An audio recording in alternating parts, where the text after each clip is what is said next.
Where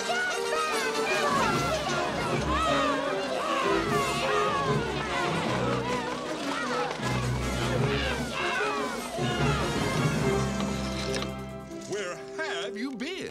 Here's what went down, okay? I'm standing beside this guy. This entire thing starts off with a sneeze. A sneeze started this entire situation off, okay? I'm standing next to this guy. I don't know this man. I've never met him before in my life or in a past life. I can sense this. Standing next to this man, never met him before. He turns towards me and he sneezes like this. He goes, "Fuh!"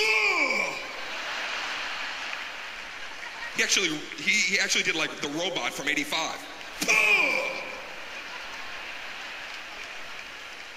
Yeah, he turns towards me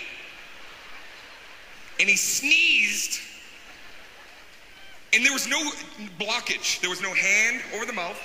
There was no burying the arm. There was no the thing where you try to make somebody run away like you're about to turn into a werewolf. Hey, something's happening to me. Oh, nothing. No, he just cocked and flew.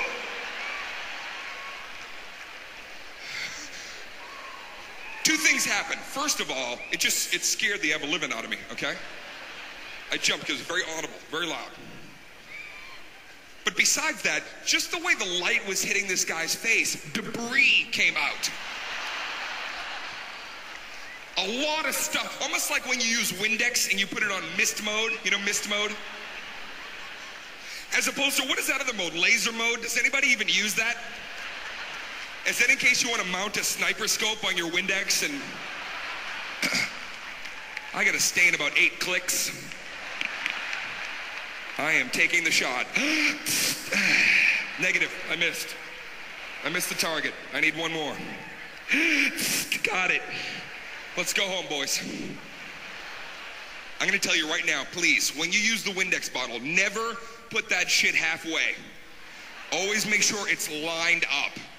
There's no joke here. Don't do that. Bad things happen to good people. I know somebody here is going to go home tonight and go, hold on, I got to try this shit. Hold on one second. What happens if you don't line it up? I just want to see. Hold on. What if when you did that, a fucking ghost came out of it? He told you not to. I am Windextor. I will clean your soul.